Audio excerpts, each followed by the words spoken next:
I like detailing stories that you may have never heard before, and this one is no different. It occurred while reading my copy of Pseudo Apollodorus' library, and I came upon a story of Heracles that I had never heard before.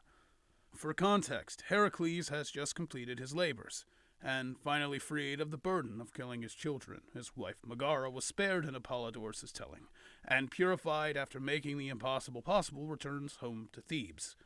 There he found himself unable to look at his wife eye to eye, and with a blessing allowed his nephew Iolaus to marry her.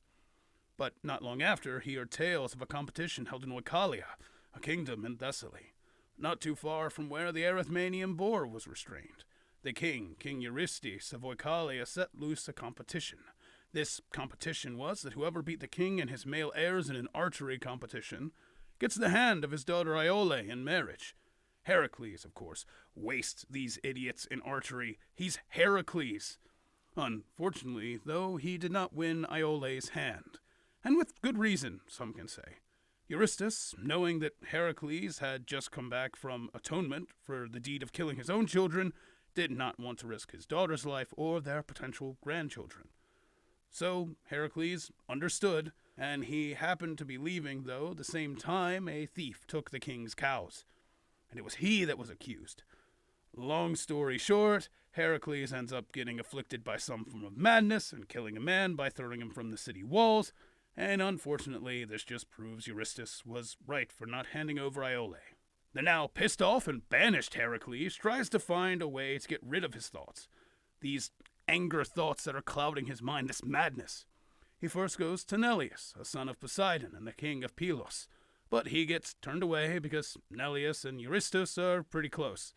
So he goes to find another kingdom, the Amyclae, and is purified from whatever madness afflicted him, only to get struck by a debilitating disease in response to killing the man he killed, frustrated and angry in a way that wasn't inspired by some malevolent striking against his senses. He storms into Delphi to ask the oracle for help. He asks, but she doesn't give in. He threatens to take the sacred pedestal of the temple to essentially build his own oracle. And it's here where his half-brother Apollo shows up. Sick and angry, Heracles has been aching to punch something for some time, and who better to hit than a god? They fight for a bit, and then Zeus shows up. And noticing one son is sick and still putting it to Apollo, whilst his other son is still throwing down with Heracles, decided to be a father for once, splitting them with a lightning bolt and demanding the oracle advise Heracles. So the oracle eventually does, and says the only way to heal himself from sickness is to be a slave for 3 years. So he agrees. His other half-brother Hermes decides to put Heracles for sale, and quickly the hero finds himself in the hands of Omphale, queen of Lydia, whose kingdom was in rough shape after her husband died.